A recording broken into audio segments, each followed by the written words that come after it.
Apa sebabnya orang yang mau masuk Islam sering mendapat tantangan dari golongan atau kelompok agama lain? Nah, kemudian akibatnya mereka menentang orang yang ingin masuk Islam karena berdasarkan ketakutan yang tidak berdasar. Lembaga-lembaga mualaf, nah sebelumnya dipelajari dahulu. Jadi jangan juga sekonyong-konyong karena pengaruh film, kemudian pengaruh peristiwa-peristiwa, akhirnya tertarik lalu masuk Islam. Tapi boleh dipelajari terlebih dahulu, tidak ada masalah.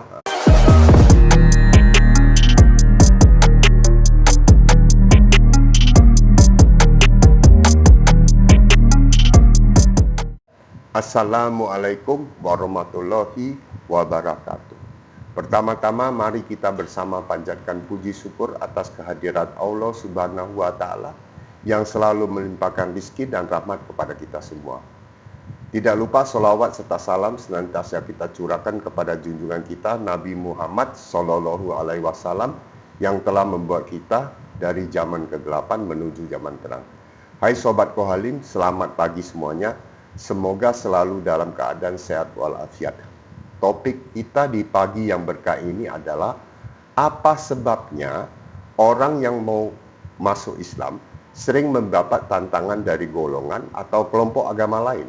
Nah, berikut beberapa faktor utamanya. 1. Faktor sosial dan budaya. Terbagi menjadi identitas keluarga dan komunitas. Banyak orang lahir dalam lingkungan yang sangat kuat identitas agamanya, sehingga seseorang memilih berpindah agama, terutama ke Islam, bisa dianggap mengkhianati nilai-nilai keluarga atau tradisi leluhur. Nah, kita tahu bahwa ketika seseorang dilahir di satu keluarga yang non-Islam, maka cenderung diarahkan untuk menjadi non-Islam. Padahal dalam Al-Quran dikatakan bahwa semua terlahir sebetulnya dalam Islam. Kenapa? Karena Islam menganut monoteisme, satu Allah, satu Tuhan. Ya, oke. Kemudian yang B, rasa kehilangan. Keluarga atau teman bisa merasa seolah-olah kehilangan anggota penting karena mereka tidak lagi berbagi keyakinan yang sama. Nah, ini artinya ada kepentingan kelompok. Nah, kalau sudah berpindah, maka artinya kan keyakinan sudah berbeda. Jadi ya akan merasa kehilangan. Kemudian yang C, tekanan sosial.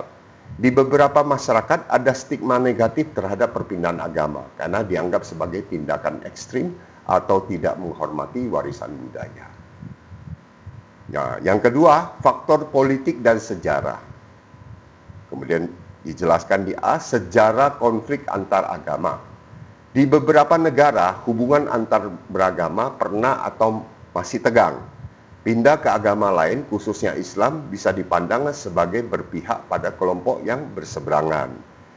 Kemudian yang B, kecurigaan terhadap Islam.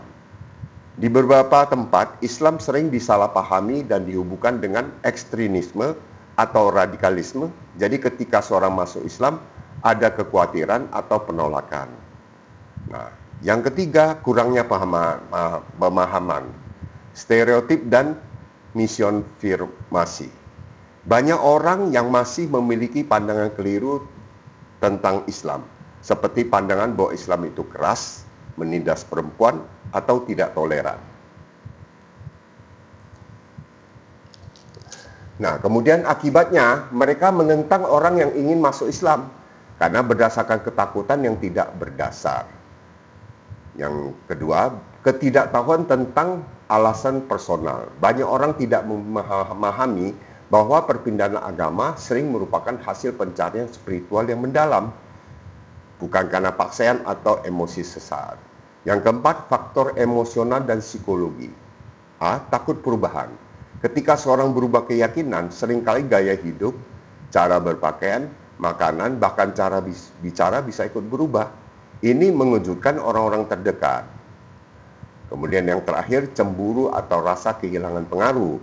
Dalam beberapa kasus, tokoh agama atau komunitas lama merasa kehilangan otoritas atas individu tersebut dan itu bisa menimbulkan penolakan. Nah, yang kita bahas ini tentu mungkin terjadi yang kita sehari-hari, di mana seseorang kalau pindah agama, maka ini dianggap sesuatu yang sangat tidak biasa dan terjadi penolakan, terutama di agama Islam. Apa sebetulnya kekurangan agama Islam? Kalau kita mau lihat lebih mendalam, Islam ini mengajarkan sesuatu yang sederhana. Artinya ajaran-ajarannya jelas, kitabnya jelas, dan tentu bila mana melihat ada orang Islam yang tidak sesuai dengan Islam, maka itu adalah dikatakan adalah personalnya, bukan agama Islamnya.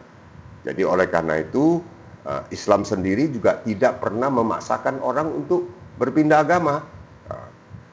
Salah satu contohnya adalah ketika seseorang ingin masuk Islam, maka ketika dia sebelum membaca 2 kalimat syahadat, dia akan ditanyakan apakah ada pengaruh, paksaan, atau apapun dari pihak lain, ataupun izin dari orang tua. Ini semua ditanyakan secara jelas.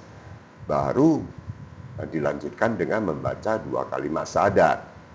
Nah, itu yang terjadi. Jadi oleh karena itu, mungkin di acara ini ada teman-teman, sahabat yang belum masuk Islam, maka tidak perlu khawatir.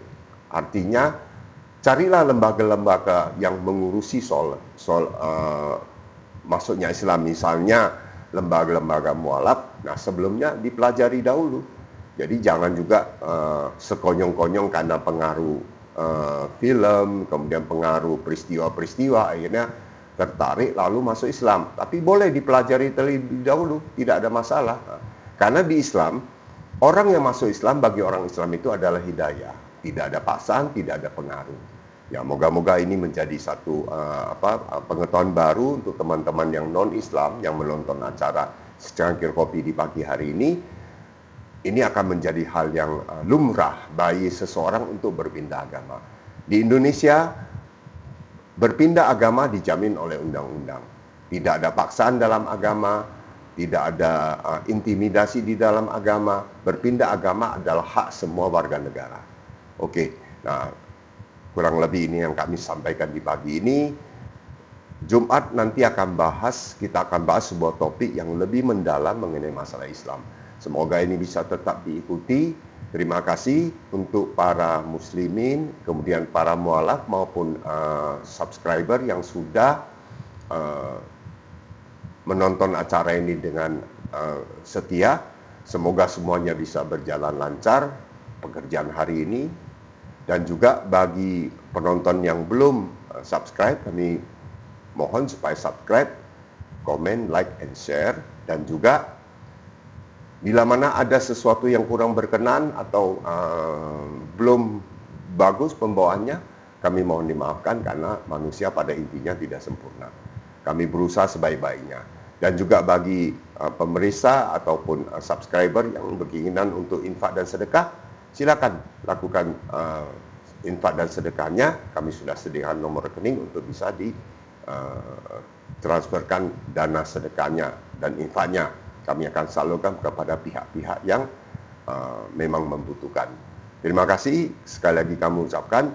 Semoga semuanya dalam keadaan sehat dan semoga acara ini bisa menjadi motivasi, inspirasi bagi semuanya agar semua acara yang kami tayangkan ini menjadi manfaat dan mewarnai kehidupan.